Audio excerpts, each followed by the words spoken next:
আমাদের ভাষা ধ্রুপদী ভাষা, মমতা বন্দ্যোপাধ্যায়কে কৃতিত্ব দেওয়ার মতো উনি লড়াই করে এটা ধ্রুপদী ভাষার স্বীকৃতি এনেছেন।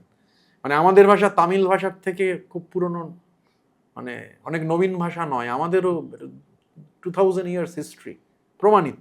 2000 বছরের 2000 বছরের না, ভাষাটার ধ্রুপদী ভাষাটা 2000 বছর, আমাদের লিখিত ইতিহাস হচ্ছে 1200 বছরের, 1200 ইয়ার্স।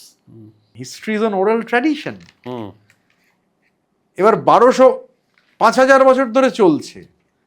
ধরো আমরা ডাল খাচ্ছি 500-600 বছর আগে, তার আগে ডাল আসেনি এখানে। আমাদের প্রধান খাবার হচ্ছে ভাত, শাক আর মাছ, এটাই আমাদের 5000 বছরের ডিএনএ। পণ্ডিত হরপ্রসাদ শাস্ত্রী যখন নেপালের রাজার দরবার থেকে ওই পুঁথিগুলো আবিষ্কার করেন, যখন ওই পুঁথিগুলো থেকে হাজার হাজার বছরের ধুলো ঝরে পড়ে গিয়েছিল, অনেক নানান ধরনের কবিতা ছিল, ওগুলো তো কবিতা, বাংলা কবিতা অ্যাকচুয়ালি।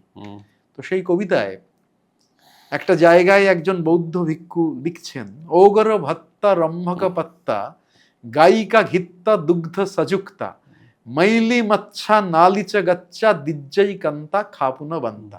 শুনে মনে হবে এটা কি, কিন্তু ভালো করে শুনলে দেখো, ওগর ভত্তা রম্ভক পাত্তা, রম্ভক মানে সবুজ, তাহলে সবুজ রঙের পাতা, ওগর ভত্তা হচ্ছে গরম ভাত, সবুজ রঙের পাতায় গরম ভাত, ওগর ভত্তা রম্ভক পাত্তা গায়িকা ঘিত্তা দুগ্ধ সযুক্তা, গরুর দুধ থেকে তৈরি হওয়া ভালো ঘি, মাইলি মাচ্ছা নালিচ গাচ্চা, নালিচ গাচ্চা হচ্ছে লাল শাক, মাইলি মাচ্ছা হচ্ছে মৌরলা মাছ, দিজ্জই কান্তা খাপুনবন্তা, যিনি দিচ্ছেন তিনি গৃহিণী, যিনি খাচ্ছেন তিনি পুণ্যবান।